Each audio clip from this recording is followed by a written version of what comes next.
right, y'all, welcome back to the Let's Talk About Things podcast. This is season 2. I cannot believe we're saying that, but season 2, we're excited. We took a little break in January to kind of regroup, get some things going, and y'all have probably already seen some of our teaser videos.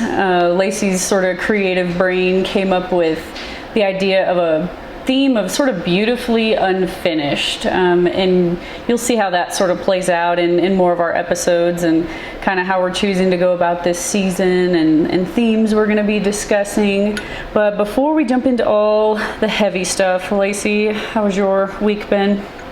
It's been pretty good. We've been busy at work, but honestly, just been keeping my head traveling and focusing on family. It's honestly, my schedule has not changed. I don't do much unless I am at the gym, at HEB, or at work. I am not doing anything else. Yeah, if Lacey's not at work, she's at the gym. She's kind of shared on her social media. She's competing again. This will be her second competition, so we're going to be for bodybuilding. Yep, she's competing in the bikini division. She's going to do a natural federation, so they drug test you and make sure that you are not on any of the bad stuff, which I think is actually those who are. That's just her choice. I think that's super cool, especially with those that know me and my holistic crunchy phase that I've got going. It's just, I think it's incredible when you get to see your body transform, not only at the hormonal level and even just your physical level, but your mental level and what that does. So it's pretty cool. So where are you at physically with all of that? Are you bulking or cutting? What are you doing? We're in a bulk. So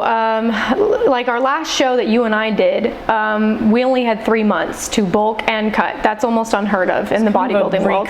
Yeah. And with NPC, we were both still natural. I mean, we've never been on anything like that. But I did not know there was a natural fit federation. I didn't know that was a thing. It's slowly becoming more and more popular just due to more people saying, I want to be natural the way God intended. But for this show, I started bulking in November, and we are in February, and then I bulk until April, and then April is when we will officially start the prep cutting. So the bulk is the longest piece of it. The cut doesn't seem to. The bulk, we want to get my muscle weight to a certain amount, and then we'll cut from there. But the show is July of 2025. Nice. And like Lacey said, we're sitting in February. It's the week of Valentine's Day. If you're watching us, you can see my mug and our little hearts that we've got going on. I'm wearing pink. It is everyone's favorite week of the year. I know that for us single folks, other than wanting to just go right down the middle with this heart. I feel like, though, Galentine's Day has become a bigger thing. So it has, but and I love Galentine's, but it's also like, hey, let's get together and celebrate that we're single and have the worst. It's like, it's, at least for me, the dating pool right now is absolute trash. So our cousin said it best. Shout out to you, Casey. She said that the dating pool is filled with pee. That's the best analogy I've ever heard. Pretty much. And it's crazy. You know, the good godly women get, because of our heart and how just we've come to Jesus on our own journey on it, it sometimes gets taken advantage of. So do you think the men are struggling too? Like, do you think the godly men are struggling I think godly men and even men in general that are finding their journey with Christ. Oh yeah, I've spoken to some that were mutual friends and that were friends growing up with our brothers. So I mean, everyone's on that path, but I think the problem I've seen in our culture right now is just the availability. Everyone has options. Everyone, or for those that are doing that, they have options. So I think, too many. There's too many. They don't want to commit because there's a lot of that, well, I'm working on myself. Okay, that's wonderful, but don't bother me while you do it. That's kind of true, because if you think about our grandparents, if they didn't know you from the town they lived in or from high school, I mean, you weren't a prospect. No. So your the social media world has definitely, I think, peed in that pool per se.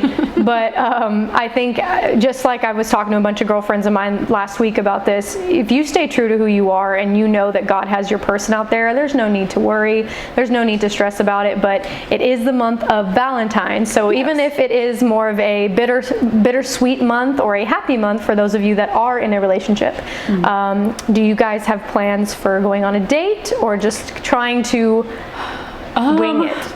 We've been together almost 7 years, and we've never really gone crazy on Valentine's Day. We usually go out to eat because we don't eat out much these days ever, so it's always a treat to go out.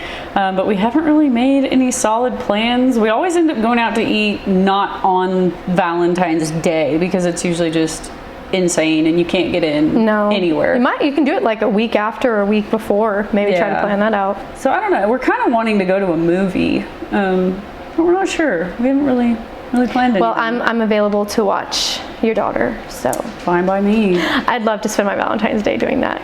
And also, on a kind of different note, a member of our family, our cousin, who's like a sister to us, lost her sweet dog this week. So it's been a little rough on that side of our family. So our heart goes out to her. We know that's tough no matter what time of year it is. And we take pets in our family very, very seriously. They are like our babies. They're very much our family. Do you think animals go to heaven? Oh yeah. There's no way they don't. Some people think they don't. Well, like Christians. Those people can kick rocks because dog spelled backwards is God. And I'm there's no way. I'm fully there's no way God put those selfless, beautiful, amazing angels on this planet without a purpose. And some people say, I've heard people say, well, maybe they go to a separate heaven, which doesn't even make sense. But to me, it's more of a God, I think, put them as our little angels and our little guardians because they're there to show us that love is shown by actions, not words, because they can't talk. It's unconditional. So they are 100% our babies. I know I'll see my babies in heaven. But yeah, what kind of heaven would it be without dogs? Yeah. I mean, really, heaven's supposed to be the most glorious place you could ever think of. Well, I can't think of it without dogs. I mean, it's just, I don't know, just thought I'd bring that up because there are people, shockingly, that argue that they don't, which I think is ludicrous. But for our topic for today, we can get into it. Happy Valentine's Day, everybody. Ladies that are single, men that are single, please don't destroy every heart you see in your path. But we're going to talk a little bit about our testimonies and kind of bring up a little bit of this culture, or at least what we've been seeing in this culture of I was raised that way, this is just how I am, or is it you're choosing to stay that way? Yeah, because we have some listeners who may be tuning in for the first time and they're like, who are these women? By the way, my voice, if you can hear me, I'm Holly, and my sister Lacey is the other voice. The one that's probably going to be if you're watching us, Holly's in pink, Lacey's in gray. Holly's the more calm and well-mannered and very, very structured, and I'm just fly by the seat of my pants. I'm a nerd, y'all. You'll learn. So yeah, you're gonna get to know us more. But we thought, let's kick off season 2 with kind of talking about our testimonies. Which, if you didn't grow up in church, a testimony, it used to be something where the church would have certain people come up in the front of the church and they would tell this life-changing story and how they came to know Christ. And usually it was like some really cool, awesome story, and it's just, I don't know, it's a really cool thing. It's a very challenging thing for people to get up and do. And while Lacey and I aren't exactly going about it like that, we did think, let's talk about how we grew up and let people get to know us and how we came to know Christ and what that journey sort of looked like for us. And I think the best place to start is we both grew up in El Paso, Texas. We were border chicas. That is just tacos are in our blood. And we grew up in a Methodist church. Doesn't really matter. That's just the church we grew up in. It was awesome. I remember, I think we started going there consistently when I was in 4th grade, so I was about 9 or 10, and you were probably 4 or 5. Yeah, maybe. That's what I remember. We did all the Bible studies, VBS, youth group, church camp. Church camp was some of the most fun. Yeah, that was so fun. I enjoyed that. That was awesome. We grew up in the early 2000s church world, so like. Think some of your cringy early Christian music, your purity culture, purity culture was huge too, especially in our and some people have argued that is kind of been a bad thing, purity culture. Like it can be. It almost like glossed over the topic of sex and made it like taboo to like you can't even talk about it, which I don't think is healthy for Christians. I think you need to be able to talk about it and talk about what the Bible says about it, talk about soul ties and how all that works, because I didn't know any of that. There's so much that I wish. Well, and we were just told, don't do it. Like it's not the good thing. It's wrong. You're gonna get. It was almost like they made us fear it rather than understand it. They made it seem like it was a bad thing when in reality God designed it. It's a beautiful thing, and it's within the constructs of marriage. Right. They never explained that. They just made it sound like if you do this, you're so bad. You're definitely getting an STD. You're definitely getting pregnant. Like, scare the Peawad natty, basically. So I don't know, that could be a whole other episode, purity culture and the topic of sex and Christianity, but that is the world that we grew up in. So we grew up, our parents are amazing, but they were definitely, I don't know if strict is the right word. Kind of. They wanted to always, just knowing our parents and how, because they truly are amazing, but we did grow up with parents that wanted us to have such a good life versus what they had growing up. They wanted different for us, like much parents do. Every parent I think better. It was so harped on to the point where, I mean, we were diligent to a T with everything.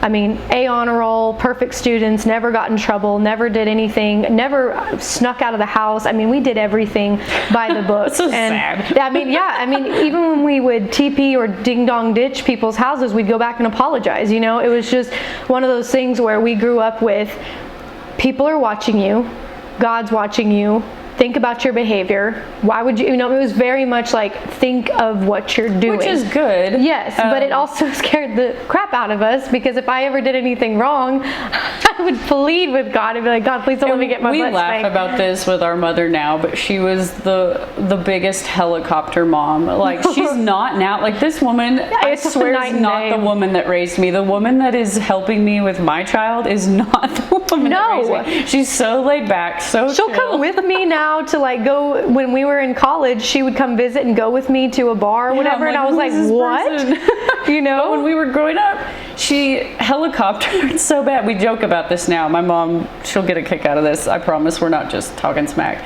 But she wanted to go to church camp with us. Like, typically you went with the church counselors and the pastors, and parents didn't go. It was a week away from parents, and they told her no, parents aren't allowed. And so the way she gets around this is she signs up to be a camp counselor. I was like, oh my God. She literally drove us there in her van, that 7-passenger van that took all of the cousins, and she showed up sure enough. But I mean, it's as beautiful as, I mean, our parents truly are a blessing, and we know that. But we know not everybody grew up that way. We know some people, they had parents that didn't even care where they went half the time, or they weren't really around. So when we talk about like testimonies, with us and our story, yes, we grew up in the church. We grew up with the knowledge of Jesus, not necessarily having a relationship with him, because I'll be honest, I didn't at the time. I crossed my X's, dotted my I's. Like, I didn't necessarily know what a relationship with Christ was at such a young age, and I don't know if you did or not, but I went to church, did all the things, finished all the Bible study classes, finished all the VBSs, but it wasn't until I actually turned 25 that was when I found the strongest relationship with Christ. Yes, I would pray. Yes, I'd go and talk to him, but I was so hot and cold because I kept making mistakes that were of this world. I was sinning, and it wasn't until I was 25. That's when it hit me real hard. But it needed to, because I had never done that. I had never rebelled. I'd never gone through a rebellion phase. So to have that hit me like a ton of bricks, that was a life-changing moment. And I'll let you expand on your rebellion period in a bit. But just to answer your question, I don't know. I always knew who Jesus was, and I had a concept of that he loved me, and while this was a good thing, but like you said, it was almost like we were doing everything to check some sort of box. Everything was very goal oriented, and it was very much achievement based in our family. You do this because it's what's expected of you, and doing it earns you praise and accolades, And that's not to say that we didn't love God. Like, I don't think that's true. I don't think we felt forced into anything. I think as a kid, you don't really understand exactly. You know you're supposed to pray to this being. You know you're supposed to pray to somebody who died on a cross, who did all these things, but you're not really sure why, and you're kind of going, well, I guess I'll pray to him and maybe he'll help my family out.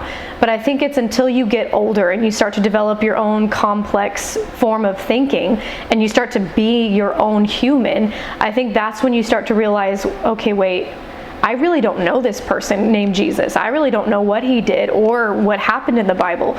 So I think, and this is my personal 2 cents, but I truly think it takes people hitting rock bottom or their rebellion phase or absolutely hitting the darkest point of their life and then finding Christ in a whole different level. And I believe that. Now, some out there that have said, oh, I've never done that in my life, kudos. Great. Kudos. Wonderful. But I truly think God allows us to live a life of sin at times, or he guides us through life of sin at times, because we need to know what darkness looks like without him, and we need to know what it looks like if we don't celebrate Christ. I think college was the first time I remember having my entire thought process challenged, and I think it was a really good thing, because you leave home, you go off to college, and for the first time you're outside of your parents' bubble, and you're being asked, hey, do I believe this because it's what I truly believe, or do I believe it because it's what my parents taught me? Right. Like, was I just raised this way, or do I actually think this? And me, being the intellectual, nerdy type that I am, I was just in hog heaven with all the different philosophies and ideas in college and learning, and there's nothing wrong with any of that. I think you need to dive deep and figure out what you believe. But there was a time there where I was like, man, I don't know what to believe. And I think every college kid goes through a period where you swing way left and you have all these radical, crazy ideas, and then you kind of come back. But see how like that kind of brings it back to, you have to in some sense, because some people think, even when we were living everything by the book, doing everything right, we still didn't really know God. We still didn't really understand it. And when I finally hit that very darkest part of my life, when I was turned 25, I just realized that one day when he spoke to me so clear, that one day, it was almost like he was like, if it's not glorifying God, then it's keeping you broken.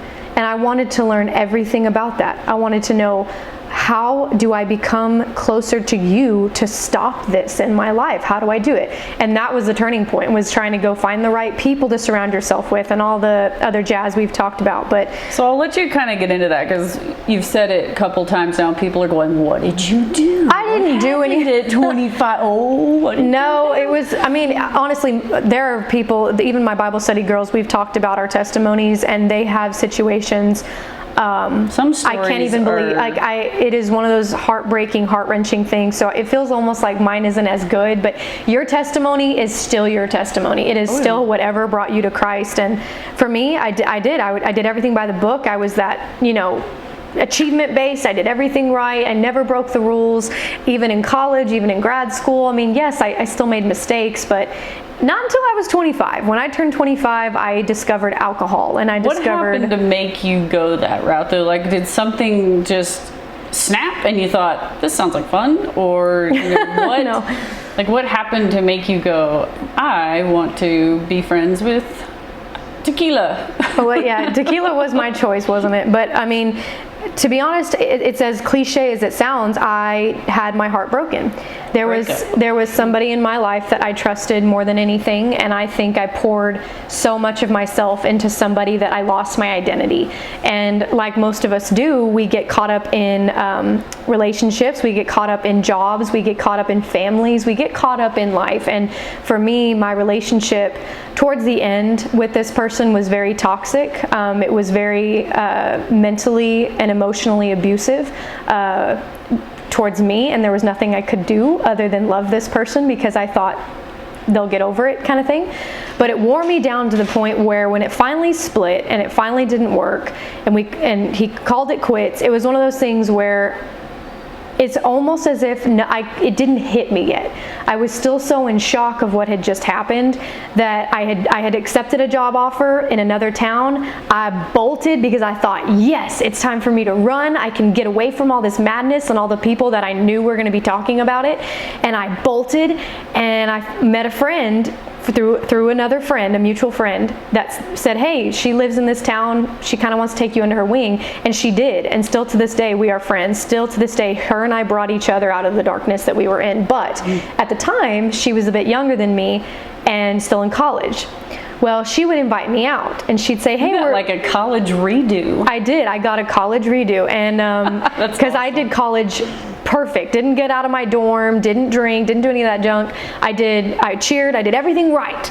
And then I met this wonderful girl who is now about to get married in June, so I'm going to be there for that. But she took me under her wing, and she was like, come hang out with us, come hang out with us. And I was like, you know what? Yeah. I don't ever hang out. Like, yeah. So for almost a solid year, or half a year until a year, I just started figuring out what tequila was and vodka, and figuring out that, wow, this actually takes away the pain. This actually lets me forget about this person who absolutely shattered my heart. So I was like, ooh. And I got good at it. I got really good at being able to drink quickly, feel the buzz, and I could have a hangover for a day and I'd be good the next day. It got to a toxic cycle, a very toxic cycle, because not that I did anything I never hurt anybody. I never did anything that would harm another human being, but I definitely harmed myself, 100%. There was a lot of just partying, didn't care what happened to me. I was so hurt, I think I didn't even realize that in order for me to deal with what had happened, I had to acknowledge that it happened. So it caused me to go into a little party phase, and I drank a little bit, and finally it was about 8 months later. I still hadn't grieved. I refused to allow this person to see me upset and cry. And so 8 months later, I remember I got home one day, and I had been drinking. But I came home earlier that night for some reason, I don't know why. And I remember walking into the bathroom getting ready to possibly throw up, because I knew that was going to make me feel better. So I sat in the bathroom, and then I just the bathroom tile at that point, I was really warm, and so I just kind of laid on it for a second. And anybody that's been drinking knows when you lay down, you kind of start to just like, oh my goodness. And yeah, and so I remember that night, I don't know what happened, I really don't, but I started talking to God. I don't know why. I think God meets a lot of people at the toilet. Yeah, I really do. I don't know why. I just started talking to him, and I was like, why am I here? Like, why did this happen to me? I did everything right by this person, or why me? You know, like most of us do, we question why me. And then all of a sudden, I just remember I didn't feel buzzed or sick or anything anymore, and I just started bawling. Like, fetal position on the floor, bawling my eyes out until I absolutely fell asleep. I didn't care to get up. I didn't care to go get a pillow, nothing. And I just fell asleep, and I woke up the next morning, and I went, I can't do this anymore. Yeah, I was like, I'm done. I can't do this anymore. So that Sunday I went to church, a church I Googled. I sat in the very back left, and I realized, I was like, I am not in a good environment. I am not doing as I know I was raised to do. So I asked God, I said, if you want me to move, if you want me to do whatever you want me to do, I'll do it. And 2 months later, he brought a position from the company I was at the time to move back to San Angelo, where I used to live. And I took it. So I came home to my family, the people that loved me, and they put the pieces back together. And it sucked, because now I was grieving. Now I was mourning. That's the hard part. And that sucked. And people go, oh, well, Lacey, everyone goes through a breakup. You know, get over it, right? Get over it. But I don't think people understand that the kind of person I am, when I love somebody, I love with every fiber I have. That's just kind of how I am. So for somebody to do what he did and to betray me the way that he did, it almost, I just couldn't, I personally did not want to believe that could happen. So I almost pushed it aside so much to where it wasn't a thing. I didn't want to deal with it. Out of my memory. But then when I finally had to come to terms with it, and God said, no, this is an infected wound and we got to clean it out. That was the hardest part. But without getting into too much to that, 4 years later, it was the best thing that's ever happened to me. I have never felt more free, more secure, more in love with Christ, and more just in love with the person I am today, which I never had that. I never had that. I'm proud of me, and I'm allowed to be proud of my accomplishments. I always thought I had to check in with somebody else. Yeah. So it's a wonderful feeling, and I tell all women that go through it, whether it's big or small, whether you're in a abusive relationship physically, which I hope you're not, but anything like that, your testimony is yours. However you are meant to go back to Christ, or however you are meant to be led to Christ for the first time, is your story. Do not compare it to anybody else's. Do not say that anybody else's was bigger or better or worse. But for me, that was not my normal, and God knew it, but He allowed me and He guided me through that in order to say, all right, are you done going through this alone? Will you let me help you? And when I finally, with my free will, let Him in and allowed Him to move in my life, my eyes were crystal clear. I got to see everything that I was just running from, and the people that I refused to talk to, and just it was a mess, but it was a beautiful mess. It was my mess, and now I am in a great job, a very fulfilling, rewarding job, and I've got my family here. There's nothing I could want right now other than what I have. We talked a lot about like how we grew up and that foundation that we were given. You know, when you cried yourself off the bathroom floor and decided to go to church, do you think you would have done that without your upbringing being what it was? Like, do you think most people that have never been to church in their life have a night like that and wake up and they're like, I should go to church? Or like, you know, I think because of the upbringing, I knew to go to church. I knew that I would feel better. I didn't know what was going to happen, but I knew I needed to go. I think if I had... You knew, run towards God. Yeah, but I think for those that don't have not grown up in the church, like you said, and they don't have that type of guidance, a lot of times they're met with God in such a tremendous way, or in a very, like, there's no scientific explanation for it kind of thing. I think those people are met with a scenario that can't be explained, and so they get curious and they're like, this has to be this person named Jesus, right? It has to be God.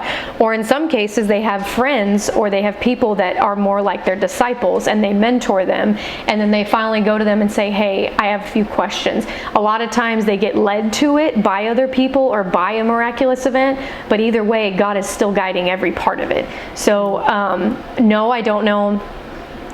To be honest, I think because of my upbringing, I knew to go to Him, but I didn't know the relationship that I have now with Him. I didn't know that at the time. I did not know. Sometimes that's all you have to know is like, I don't really know how to think or feel, but I know I'm just supposed God's to go. got the answer, so I'm going to just head that direction and see what He's got for me. And I just wanted to try. I just wanted to, I knew that I wasn't living the way that He knew I could have, and I kind of got sad for myself. I went, is this really how you're going to get over this feeling? Is this really how you're gonna, and it kind of embarrassed myself. I went, oh, you're better than this. Like, get up, go do something. We've talked about it before.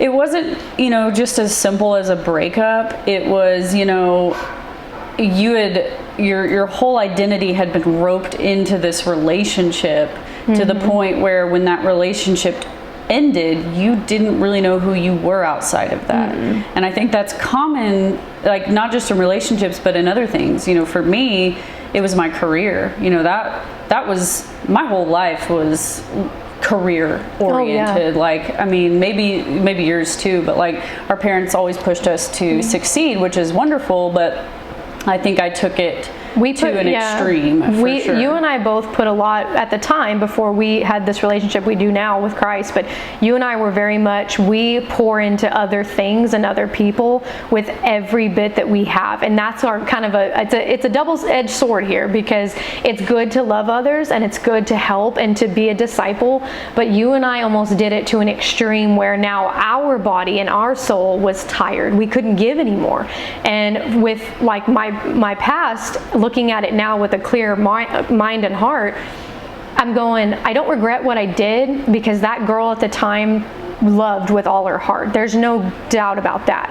But I think now this woman today is more like, I set boundaries like you wouldn't believe. My heart, I guard my heart because everything I do flows from it. And God had to teach me that. He was like, look, I gave you a beautiful heart, but that doesn't mean you have to be, that does not mean that you have to become hateful or bitter. But same for you, we had to grow up understanding that yes, success is always important, and it's always going to be great to strive for things. That's nothing wrong with that. But you and I just grew up with so much of the achievement based, and you know, be proud of this success and this achievement and this goal and this, that we didn't know who we were outside of those achievements, outside of another person. Still to this day, I have to work at understanding and believing the concept that there is nothing I can do to deserve God's love. Like there's no deserving it, there's no earning it. It's already mine. That's right. And that's hard for me to grasp because I grew up my whole life earning things, achieving things, working hard for things.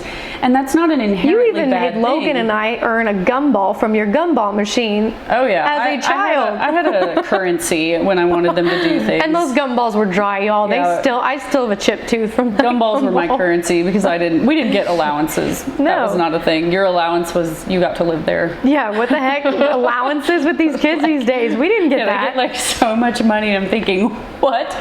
Our reward is getting to live there. We got take it, eat it, or shut up. Yeah, that's the way it was. But you know, that's kind of how I grew up, and so it's still kind of hard for me to grasp that I have something I didn't have to earn. That's such a weird concept. And you know, you put your identity in a person. I put it in my career, so that you know. Last year, kind of shortly after I'd had my daughter, maybe 3 months, I felt God call me to quit my career as a lawyer and be a stay-at-home mom, which if you know Holly Crooks now, that's a ludicrous concept. Like my whole life has been driven towards a career.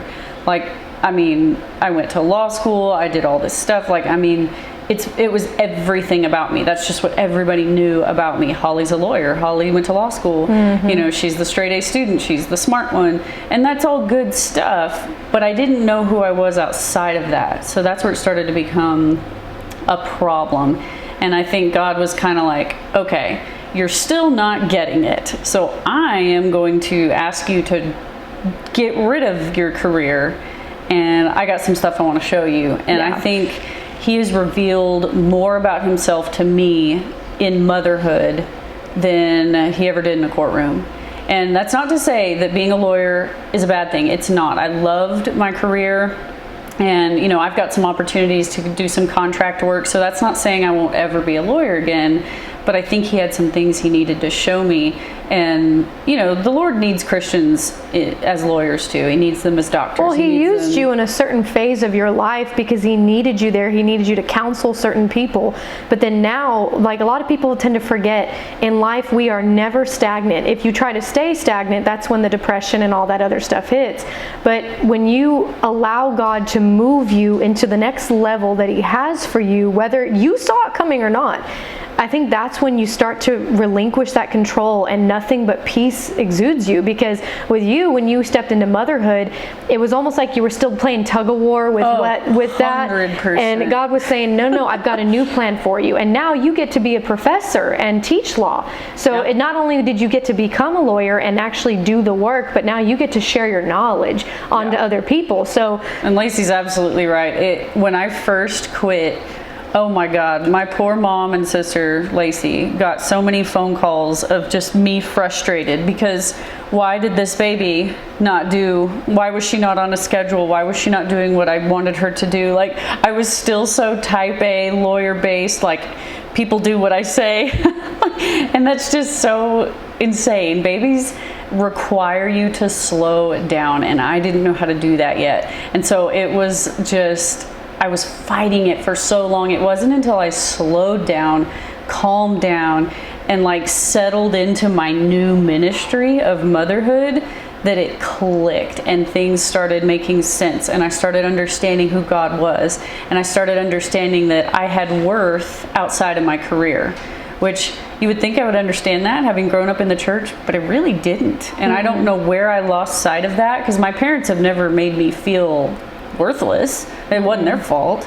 So it's like, you know, where did that come from? It's also society. I mean, women weren't made to be overworked this hard, how society has now pushed us. That's true. So a lot of times we get so burned out and we get on such a routine that when we have kids, we're trying to keep up that routine. Our kids don't know. They don't know any different. They don't know that that's what's going on. They just know mom is going crazy. Jessie does not care that I'm a lawyer. She doesn't have any No, she knows you as mama. She knows you as some part of her. So I think when women are called to motherhood, and those that work multiple jobs and have kids, they are straight superheroes.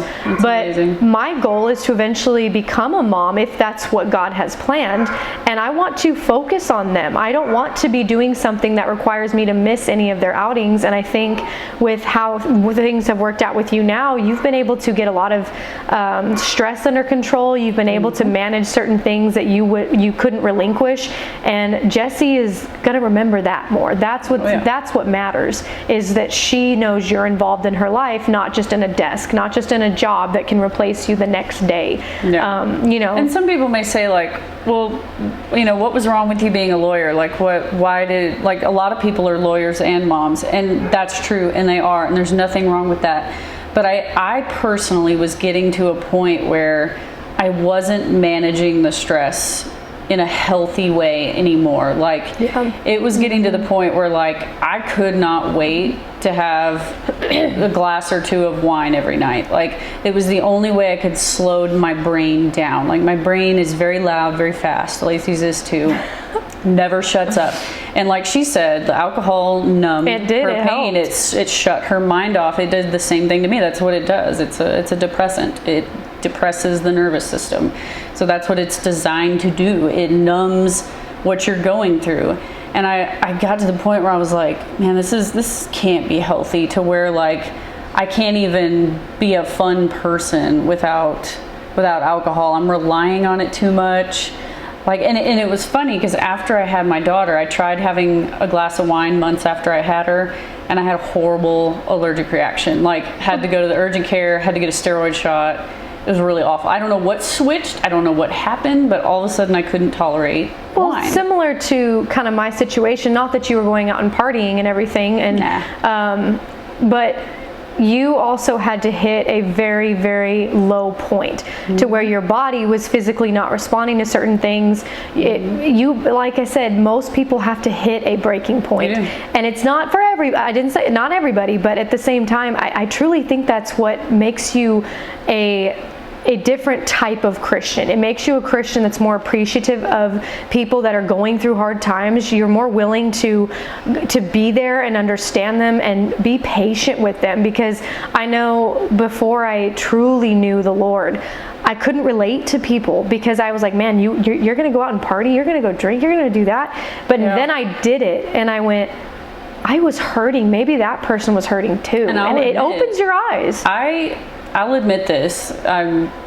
Full disclosure, I used to think I was better than people because I didn't party and I didn't drink. Well, that's how we were raised. Like, oh, if you do this right, you're better than them. Yeah, I literally, like, what kind of Christian is that, to sit there and think that you're better than someone?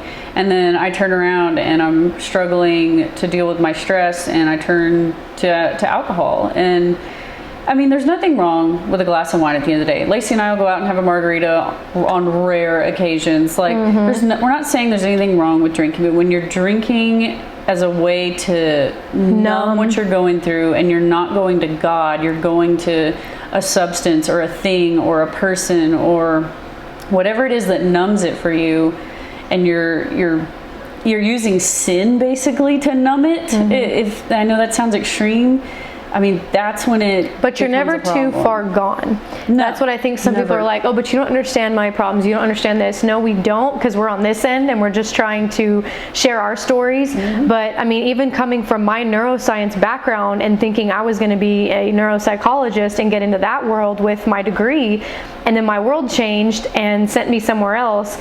It was, when you're at a place, wherever you're at, where you are rock bottom, or you feel like you are in an addiction series, or you're in a relationship you can't get out of, I cannot stress this enough, and it's so hard to explain, but the power that God has and the power that he has to change and transform your life, it's so cheesy to say this because everyone's like, oh, easier said than done. But when you allow him and you stop trying to control everything and you stop running from your problems, he has so much power in your life in a beautiful way. It's going to hurt at first because you got to give it up. Change means you got to move, you got to grow, and growth isn't always comfortable. But the most powerful thing and most relinquishing thing I've ever done is just say, it's yours. I literally would put my hands up and say, I'm done. I am done stressing about this. I am done being mad at myself and angry at myself all the time. And I let it go. And when I finally relinquished that to him and I quit worrying about everything and I quit worrying about what other people thought and how my past would catch up with me, and I quit it. I quit with the lies and I quit with the deceit that the devil was throwing at me. That's when I felt the most transformation, because I finally allowed God to do what he's been trying to do, but I was trying to take control. We have to let go of that. And there's two things that I remember hearing or learning that kind of smacked me upside the head. I'm hard-headed, so a lot of times God has to hit me right between the eyes. There was one quote I remember, and I'm forgetting the pastor's name, but he said, there's no drugs and alcohol in hell to numb your pain. And that rocked me to my core. Not that I was sitting there thinking, oh, I'm going to hell because of not necessarily that, but when we're doing things that aren't good for us and they're outside of God's will for us and they're outside of God's design and they're even sinful, those are things, from the dude who rules hell. That's his job, is to derail you. But the things that we're using to numb our pain, there ain't none of that in hell. So, it's this eternal, horrible place where there's nothing to numb your pain. And so I guess what I'm getting at is the other concept kind of ties into this that I heard, where it says if you want to know how much power something has over you, fast from it, give it up, kind of like you were saying. You'll learn. Try a 30-day, 60-day fast from Instagram, social media, whatever, alcohol. Or another thing I was told is if you struggle with deleting Instagram or deleting anything or getting rid of anything from your life, then you put too much of your idol in it. You put too much worship into it rather than God. And I was like, oh my goodness gracious, kind of made me scratch my head a little bit. But one of the things that I think you and I have talked about with, not only our testimonies and hearing so many people come to us and tell us their testimonies, is I wanted to know, because I did this in my own form. When you're in such a place where you're trying to find God, or you're brought up this way and you're brought up that way and you don't really know what to do, and you're confiding in all these people, trying to confide in the right people. Some people say, well, I was just raised that way. And I asked Holly, or do people choose to stay that way? So with the flip side of that coin is, do you think some people, or even in general, were there moments in your life where you chose to stay that way because it was just easier? It was easier than letting God take over your life, because why? We as humans, we hate relinquishing control. We just do. I think it's definitely an easy excuse for anybody to make, that we are the way we are because of what's happened to us. Yeah, that. And I think, we talk about Joyce Meyer a lot, and I know people have mixed opinions of her. We're on the camp. Love her. We like her. And Jackie Hill Perry, shout out. Regardless of your opinion of her, I think this statement she makes is really true, where she says it may not be your fault that you ended up that way, but it is your fault if you choose to stay that way, because you're the only person, you and God, that can get you out of things. And she's coming from a place where she was sexually abused by her father. If anyone's been through something unimaginable, it's her. Yeah. And so coming from us, it may not mean much to say something like that, but coming from her, she can actively say, hey, it wasn't my fault that I was the bitter, horrible person that I was because of all these horrible things that had happened to me. She had every reason to be bitter, but she didn't choose to stay that way. She chose to do better and to work with God to get better, no matter what it took. And I think, to your point, you may have been raised that way, but at what point are you going to take some responsibility for the fact that you can make different choices now if the way you were raised doesn't work for you, or if it was negative, or maybe you were raised in a great way. I was going to say, you've got to learn, at some point, you've got to learn who you are, but also who you are in Christ. And a lot of people don't tend to differentiate the two, and that takes their own. That's a hard concept for me too. That takes being in solitude, and that's when I told you, even being 4 years straight single, I've learned so much about myself, and I am extremely proud of who I am and my worth, and I do not let anybody ever again make me question that. But I chose for a while to be bitter about it and say, well, so-and-so made me this way. So-and-so did this, so therefore that's why I'm like this. And it finally hit me one day where I was like, you're going to have kids someday. Like, I don't want them to grow up seeing that. I don't want them to grow up seeing that just because something bad happened to you or something unimaginable that you can't even think of. You don't have to constantly stay in a state of anger and depression and hatred. That's where the devil wants you. So when you finally get to a point where you go, I've had enough of this, I'm going to break generational trauma, I'm going to make sure this doesn't leak onto my children, I'm going to get a hold of myself, surround myself with the right people, cut off the wrong people.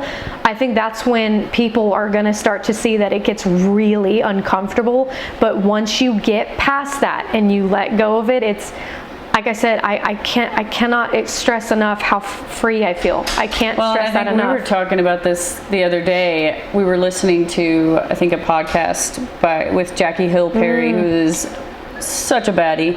But she said, it was either her or her husband Preston said that anger is comfortable.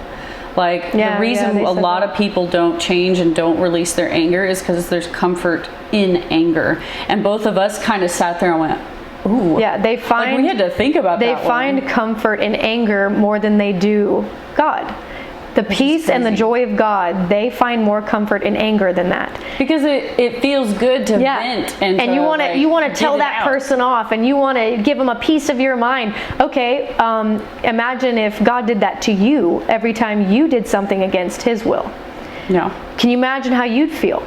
Sometimes our battles are not meant for us to fight, but that's where the hard part comes in, is you can either choose to stay the way that you were quote unquote raised, or you can do something about it and save your kids from that generational trauma. I think we have learned to give ourselves so much more slack than we ever would have. Like, I feel like we were so scared to put one stinking toe out of line, which is fine, you know. Like, even at 28 years old and in your, I don't want to say your age, but I don't care. I'm 33 going on 34. I was like, some people are weird about that, but like in your 30s and I'm 28, it's like I still go, wait, would mom and dad? I'm like, wait, no, I'm 28 years old. I have a full-time job. I've got my own car, my own career. I mean, I'm good, and I still go, but dad might get. Oh no! When I decided to quit being a lawyer at the end of last year, my first thought, asked my husband. I literally said to my husband, Zach, my dad's gonna freak. Yeah. Like, my dad's going to have a stroke. Because we obviously, I think it also shows, though, in a different light, we respect our parents. We respect them so much, and they did. I want their approval, even at 33. They did a phenomenal job raising us. They gave us stuff money we'll never be able to buy, because people don't have morals these days. A lot of them are struggling to be a decent human being, and our parents raised us to do what's right, even when no one's looking. Be kind. You don't have to be nice to everybody, but be kind to everybody. There's a huge difference. And we were very much blessed, and we don't take that for granted. But sometimes people look at us and they're like, oh my gosh, you nothing's ever bad happened to you, nothing's ever this. And it's like, one, you don't know our life, you don't know our situation, but at the same time, even growing up with this picture perfect, don't put a toe out of line scenario, it does make you get anxiety, and it makes you stressed out because you don't want to break any rules, you don't want to do anything, so you're looked at as uptight or too, you need to relax more. And it's like, but I can't, I have to do this right. It's just a nature. It's almost like you have to do it right. Anybody I talked to, whether it was Lacey, my mom, my husband, whoever, and told them I was thinking about quitting, I think I told every single one of them, Dad's gonna have a stroke. I said, do it. Freak out. Like, Lacey's always like, do what you gotta do. Do what God leads you to do. But I think I ultimately had to get to the point where I was like, okay, do I trust God more than I fear what people are going to say? And you have to make that decision. Like if I truly did hear him correctly and he told me to quit, which it was crystal clear, that's a whole other story. He will shove you out of a situation if you refuse to listen to him. Oh, yeah. And the more you keep fighting it, that's why it feels harder to let go. Yeah, and I had to. And did my dad freak? Absolutely. He's good now. He's totally fine now. My dad was... He's about security. He just was so nervous about, financial security, and he was so proud that I became a lawyer. No one in my family had really done that, so it was a big deal. And I understand that. He absolutely freaked. He couldn't speak to me for a week. It was bad. It was very uncomfortable to go through. But I think, after he thought about it a while, and Lacey sort of, yelled at him for it. I'm just one of those where Holly is the think it through, let's not say certain things, and I'm like, okay, but God also gave me quite a mouth, and I have to run it through the old noodle before I say something, but sometimes it skips the noodle. You also have a way to get through to Dad that none of us do, and because with much of Dad and I are so similar in terms of we both were, like you said, we're friends with our parents. They're our best friends, and we go to them for everything. But I think our parents were raised a certain way to where they're now adjusting to this culture. They're adjusting to. Different. They're living life too. They're just learning life too. So I think when I educate Dad and I show and Mom and I show them a different side of things, a way they didn't think before, that's when they kind of look at me with that face they do, and they're like, okay, like they didn't understand it at first, but now they do. And Dad was just scared. He was scared for me, scared for what that meant. It was a massive change. Change is very hard. And Lacey just kind of had to gently knock him upside the head and be like, listen, you can't put your kid's worth in what she does. That's all she's ever done, and look where it's gotten her, kind of thing. Well, and it took me going through those 4 years that you know about of me battling myself. It takes time to heal. Be patient with yourself, be kind, but also put up those boundaries. Yeah. And don't allow everything's things. Cool now. Like, my dad is totally supportive, totally behind me. It just, my point with that is not to be like, my dad's so that. No, my dad's wonderful. My whole point is that there was some sort of external something creating fear in what I knew God had called me to do. And there's people out there that are facing that. God's calling them to something, but they're scared of what this person might think or what might happen if, or there's something, external, just making them hesitate. And you have to decide, do I trust God more than I fear the world? Mm-hmm. You have to make that call. Well, and you have to ask yourself, once you start to step into a relationship with Christ and choosing to follow Christ, is we are not living for this world. Mm-mm. This is, for believers, this is the closest to hell we're ever going to get. So when you sooner act and start to live your life for Christ, and we're living for the next level, the most amazing home, eternity. When you start thinking and shift your mindset to that's what I'm living for, everyone else's opinions, everyone else's problems that get pushed on you, all of that disappears. Mm-hmm. Because then you now become a disciple and you want to help others. You want to be there for others, sure, but you also know when you need to go into isolation, step away for a little bit, be proud of yourself, self-soothe, whatever you need to do, but that takes understanding we don't live for this world. This world we will leave behind. And if you who are you truly living for? This is going to make it very overly simplistic, but a lot of the way to think about it is, and this is bad because faith and getting into heaven is not based on works, but this is the only way I can explain it to someone who's maybe never heard this. Consider it like a point system where everything you do earns you points or whatever. All your faith, your good works, your sticking with God. That's not how it works, but I'm just making an example. All your points are getting racked up for you in heaven, not on earth. So you may never see a reward for all your points here, but you're gonna see it in heaven. So even if you never see a reward here on earth for everything you've gone through, everything you've done, all the faith you've had, I promise it's coming. will, It's just not here. And you have to always remind yourself, I'm not living for this world. My reward's not here. It's in heaven. It's coming. And it's going to be beyond all imagining. And if they're like, oh, what about the people that get everything they want and all these things? Listen, people, the devil walks amongst us too. He walks amongst the earth, and I would make sin. If I was the devil, I'd make sin as comfy and as luxurious as possible, because then you'd never want to leave it. I mean, the devil allows people to live a life free of sin or free of any kind of pain, so that they never know God. And this is kind of an eerie, like, freaky topic, and I know we're kind of running out of time, so I won't get too far into it, but I was listening to a podcast with a priest of the Eastern Orthodox Church, and Father Turbo is his actual name. Crazy cool name. But he was talking about how, like, he deals with a lot of, there's priests that actually specialize in demonic forces. They actually have this crazy knowledge and experience with it. And they were saying that they know for a fact, like, a lot of people who seemingly have overnight success, it's not from God. No. It's from dark things. And I don't know how they know that. They've been in the world, way longer, I'm sure there's some stuff going on in Hollywood that I don't want to know nothing about. Success is not bad. If you're successful, great. That's not. We're not saying every successful person is demonic or something. Yeah, take it within context of what we're saying. We're not saying like that. We're chatting about concepts that we hear. That's what we do on this podcast, y'all.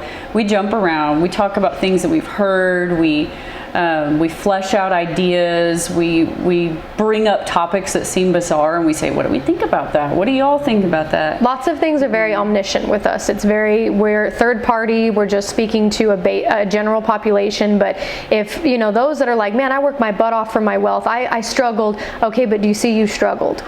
You lived a life of struggle. Did you put God first? How did you go about it? Things like that. Do you share your wealth? Do you do as God calls you to do and give back to your community? Things like that. But we're not saying that if you've earned any type of wealth or that you've done this, that it's not from, that's not what we're saying. No, if God anything, absolutely blesses people. Absolutely. But we're just saying that if those of you that are struggling in many ways that Holly and I have with your upbringing, your past, your future, your present, whatever it is, try to follow a path that only leads to our next home.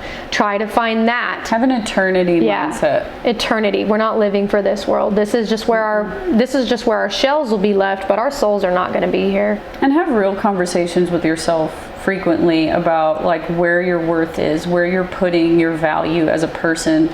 Like, if you have to, get a piece of paper and write down, like, I did, who you think you are. Like what? I'll tell you right now, be careful. Remember that I called it my idol trigger list. I filled that thing from front to I filled that thing front to back and stuck it in my Bible, and I prayed on it every single day. And Lord, what's an idol trigger list? Let's give people some homework. The devil cranked up that list, y'all, and I was like, what in the world is happening? But God was training me. He was training me, and He still is. Don't get me wrong. Every day I'm fighting those idol triggers, but I am so proud of how far I've come. In our last few minutes we have with people, give them some homework. Like, what's an idol trigger list? Because I don't think I've ever done. I put on one side of the idol trigger list. I put on one side everything that I want God to cleanse me of. So whether that's feeling shameful, feeling guilt, putting money above everything, trying to not putting Him first in certain situations, or feeling a lot of pressure, letting the world tell me who I am, going to certain people that don't, certain things like that. But on the back, I would put things that I want Him to make me become more of a woman of God. I said, make me more of a woman of God. And it was things like being a Proverbs 31 woman, gathering, give back, be a disciple, use me to be what I need to be for other people, not just for myself. Things like that. I put things that I want and I desire because of Him, not for me personally, but because He's called me to do it. So that on one side is like the bad like stuff. Get rid of that, like, can set you off in a moment's notice. And it's not triggers in terms of, it can be anger, it can be frustration, it can be addiction, it can be alcohol, it can be whatever it is that you're holding on to. It can be anything you're holding on to. But be careful, because I did all of that at once, and I threw that in my Bible, and I looked at it every day, and I prayed on it every day, and I have felt every single one of those triggers go down the list. I can scratch it off for you. Do they fully leave? No, because we're humans, and God knew that. We are sinful creatures. But I notice it now. I catch it in an instant. And I can call it from the moment it starts, and I go, no. Like, that's it's all my like, list. I swear, I do. Y'all, I'm not kidding, but I think when you start to... It's very individual. Like, mine would probably say achievements, accolades, career advancements, whatever it is that, like, I put before God at times. And when you put those achievement, or when you start putting that down and they're breaking it down, you will start to transform. You will transform your life when you start to put down those idle triggers and you pray on it. Be careful and trust that you'll get through it. It's the hardest part. The hardest part is getting rid of those idle triggers, even though they don't fully go away in this sinful world, but you learn how to manage them, and you learn how to basically avoid those barriers. You stop it in their tracks. And it's such a beautiful blessing to see yourself catch it. And sometimes, as silly as this is, I'll look up at the sky, because that's how him and I talk. We're pretty chill, but I look up at the sky and I go, ooh, that you almost had me react, like, oh, you caught myself there. And Satan's aware of all those things, and he knows what buttons to That's push. exactly why he's going to bring it to you, but God's going to give you the strength to get through it. Oh yeah, there's moments where I'm covered in baby puree and milk and God knows what else, and I'm sitting here thinking, man, I used to like wear pretty suits and people cared what I thought, and here I am doing, the hardest work I've ever done, and it's unseen, unnoticed. And if you let that spiral, the devil can start to make you think that what God called you to do is not a good thing, and you have to come back to that list. Like, nope, that's on my list. I'm not. But it's wonderful, and I think give it a try. Yeah, I mean, we didn't even plan on having any kind of homework assignment. No, but it's not for real. I mean, shoot, if you want to try it, even if you make a notes, I write everything down, but put it on your notes app, whatever. But I think the whole wrapping this up is just, it was a little bit longer because we did want to kind of reintroduce ourselves to those that are newer to the podcast, wanting to know who we are and what we're about. But I think if you're struggling with kind of the way you were raised, your past, maybe currently breaking some trauma, breaking some generational curses, whatever your story is, I honestly say what a beautiful path you're on. We're cheering you on. What a beautiful path you're on, because the sooner you relinquish that control to Christ and you allowed him to guide you through it. He's not just going to fix things. He can, but that's just not how he works. He's going to guide you through it. He's going to make you stronger, and he's going to use you in order to better your future. Now, I say with all the love in my heart that you have to be willing to accept his divine construction and his criticism. You have to be willing to accept that you have to take responsibility, and now it's your turn to step up and change your life.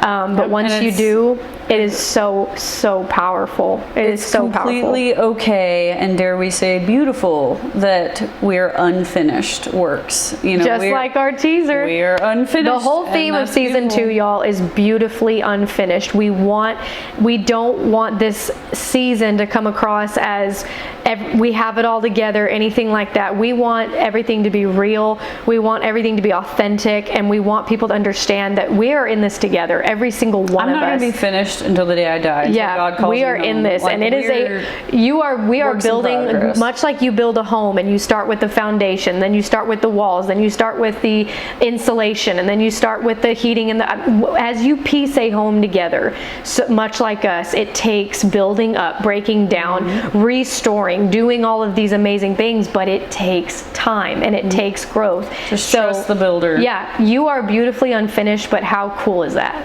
Yeah. How cool is that? I mean, if you're finished, you're dead. I mean, that's that's just the way it is. Like, you're not going to be finished till the day you die. There's always a purpose for you here. If you've got air in your lungs, God's got a purpose. Yeah. And you may have noticed that our lighting changed. That's because it went dark outside. Nobody knows or cares. My daughter has a bedtime. Nobody knows or cares, and remember. No, I'm just saying that's what time it is, and that's how long we've been yakking. So but we're happy to be back in full swing. Stay tuned. And y'all, we are on Apple, Spotify, TikTok, Instagram, and Facebook, okay? People have been asking me left and right. You can listen to us on all platforms. Please give us a review. And we're just excited to have you back. We're happy to start season 2 again. And we will see y'all in episode 2. Yes, have a good Valentine's Day. Bye, y'all.